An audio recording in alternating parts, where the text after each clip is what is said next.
C'est un atelier qui comporte 3 phases. Action financière au 15 avril 2019.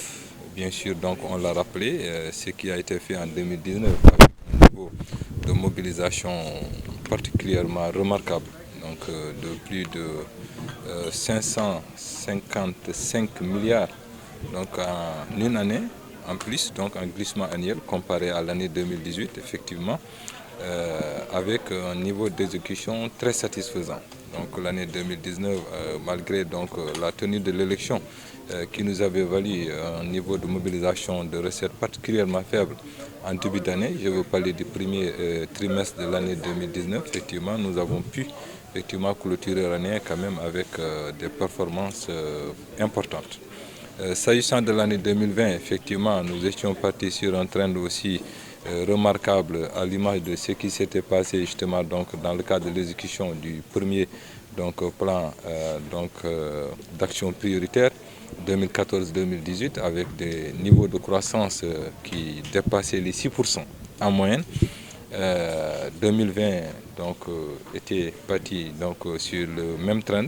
Malheureusement, c'est venu la Covid qui a fait qu'on a été obligé justement de réviser notre position, notre budget et en même temps on a changé de paradigme. Entre-temps, effectivement, le président de la République, le président Macky Sall a eu à mettre en place le plan de résilience économique et sociale, doté de 1000 milliards, je le rappelle, c'est important, 1000 milliards du plan de résilience économique et sociale, sur lequel plan 1000 milliards, on avait 628 milliards de dépenses à payer, ce qu'on appelle dans notre jargon 628 milliards de décaissables. Il fallait, au pire des cas, mobiliser les montants quand même à ce niveau. Et ce qui s'est passé, justement, à hier, nous avons réussi à mobiliser 631 milliards 500. Donc sur ces 628 milliards de montants à décaisser. Ce qui fait que la mobilisation a déjà dépassé ce qui était prévu pour le décaissement. Mais aussi, entre-temps, rappelez-vous quand même que sont survenues d'autres situations qui ont été intégrées dans le cadre de ce plan. Effectivement, si on peut la lutte contre les inondations, bien sûr, ça fait partie de la résilience. Et autres dépenses, on s'est retrouvé en définitive avec des dépenses qui ont dépassé les 645 milliards. Ce qui fait un taux d'exécution sur les décaissables qui dépasse les 104%, exactement 104,5%. Ça, c'est le plan de résilience. Parallèlement, le budget a continué d'être exécuté tel qu'il a été arrêté par les parlementaires, voté à l'Assemblée nationale et promulgué par le chef de l'État. Aujourd'hui, nous avons un niveau d'exécution aussi qui tourne aux alentours, déjà à date de 93%.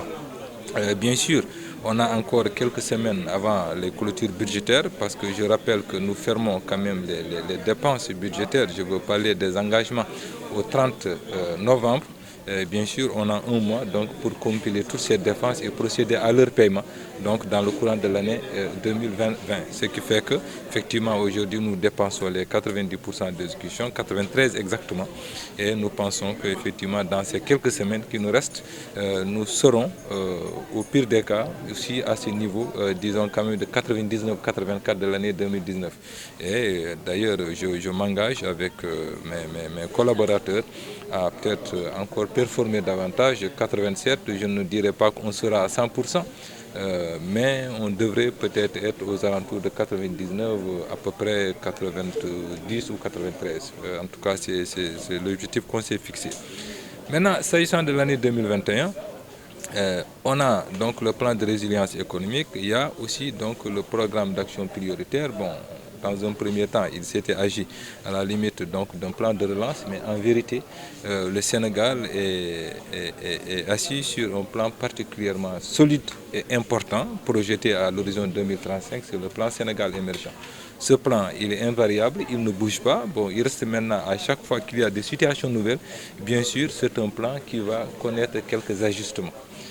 Ce qui a fait que dans le cadre de l'exécution du plan d'action prioritaire dans sa deuxième phase, qu'on appelle le PAP 2, le chef de l'État a décidé justement de changer quelques priorités. Donc c'est ce qu'on appelle le PAP2 ajusté, mais aussi l'accélérer en mettant en place donc des programmes d'investissement particulièrement porteurs de croissance. Donc c'est ce qu'on appelle le PAP2 ajusté accéléré.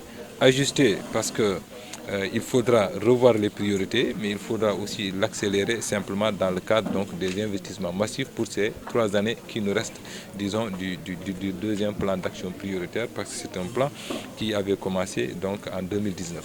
Donc 2019-2023, 2019 et 2020 déjà exécuté. On a ces 3 années qui nous restent et le PAP2.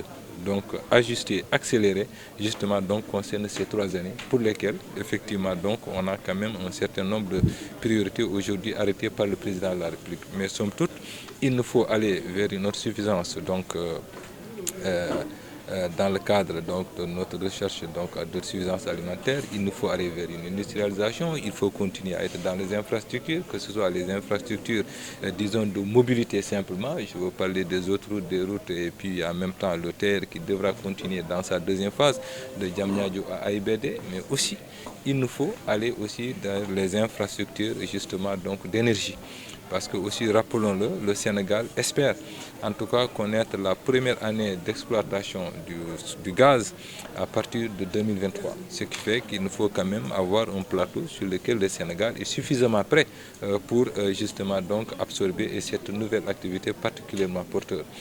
L'autre élément, c'est aussi la mise à niveau du plateau sanitaire, qui est aussi une décision forte du président de la République. Nous attendons d'ailleurs dans la semaine prochaine la validation définitive du plan qui devrait tourner autour de 500 milliards. Mais en attendant, dans le budget déjà, nous avons été particulièrement volontaires sur instruction du président de la République pour aller effectivement donc à des niveaux d'investissement importants dans le cadre de la santé. L'autre élément important, c'est toujours, comme je l'ai dit, on est dans le plan Sénégal émergent, donc les fondamentaux de ce plan ne changent pas. Je veux dire que les marqueurs sociaux du président restent les mêmes. C'est-à-dire les 6 marqueurs, on l'a rappelé, c'est toujours cette recherche d'équité, une meilleure distribution, disons quand même, de la ressource au Sénégal, dans le cadre d'une meilleure équité, avec bien sûr donc les programmes que nous connaissons tous, hein, donc le PUDC, Promoville, le PUMA, donc l'ADER, la CMU et en même temps donc les bourses nationales de sécurité familiale. Qui ont fini par de faire école dans tout le monde. Par exemple, la CMI aujourd'hui a été presque rebaptisée au niveau international la couverture sanitaire universelle. Ça a été donc un terme qui a été utilisé dans le système des Nations Unies aujourd'hui qui fait école. Je pense qu'il faut s'en réjouir et le chef de l'État effectivement n'entend pas du tout déroger quand même à cette vision qui est particulièrement porteur d'équité, disons quand même dans le pays.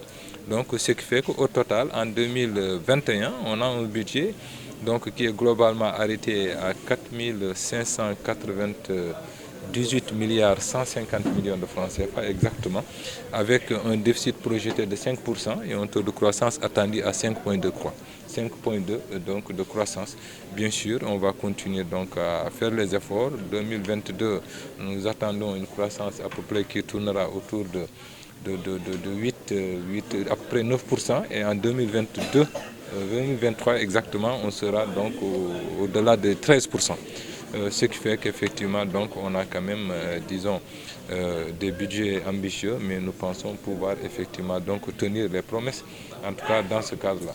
L'autre élément important qu'il faut rappeler, c'est que justement, en 2020, on avait une croissance au début projetée à 6,5%, révisée dans un premier temps à 1,1%. Bien évidemment, dans la dernière révision encore avec la poursuite de la pandémie, donc à peut-être une récession de moins 0,7, mais nous pensons qu'avec quand même les récoltes records qui sont attendues cette année au niveau de l'agriculture, il y a des chances effectivement que nous ne soyons pas dans la récession telle qu'il a été arrêté. Nous pensons effectivement que bien évidemment, on sera même à un niveau quand même, disons, de croissance qui dépasserait les 2%.